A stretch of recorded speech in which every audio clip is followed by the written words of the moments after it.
US Iran war अब Indo Pacific में भी होगा, लेकिन इस बार चाइना के साथ।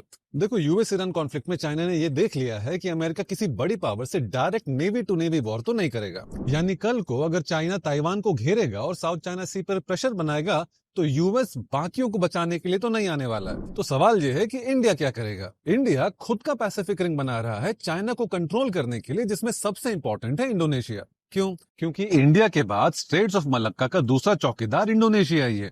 और स्ट्रेट्स ऑफ मलक्का क्यों इंपॉर्टेंट है चाइना के लिए? क्योंकि 60% ट्रेड और 80% ऑयल चाइना का यहीं से जाता है। इनफैक्ट इसी वल्नरेबिलिटी को तो चाइना के एनालिस्ट खुद मलक्का डायलेमा कहते हैं। और इसी मलक्का डायलेमा के चलते साउथ चाइना सी में चाइना अपना दबदबा रखना चाहता है और बाकी देशों को परेशान करता है। तो भारत ने जहां एक हाथ से इंडोनेशिया से सबांग पोर्ट लिया है, वहीं दूसरे हाथ से इंडोनेशिया को ब्रह्मोस मिसाइल भी दी है, ताकि इंडोनेशिया खुद भी चाइना को धमका सके। ऊपर से इंडोनेशियन निकल चाइना के मिनरल कंट्रोल को भी वीक करता है भारत के लिए। यानी जो काम यूएस भी नहीं कर पाया था, वो काम अब भारत करेगा। यही है भारत का असली aura farming. In fact aura Modi ji का नहीं बढ़ा है जब उन्होंने ऑस्ट्रेलिया में 35,000 इंडियन से ऑस्ट्रेलियन पीएम के लिए ताली बजवा दी, जिससे ऑस्ट्रेलियन पीएम खुद ही भावुक हो गए थे।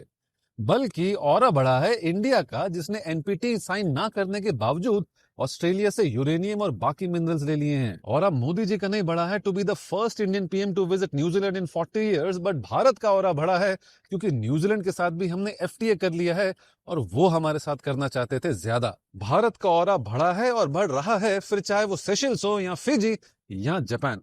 बाकी आपको क्या लगता है, कमेंट्स में बताइए।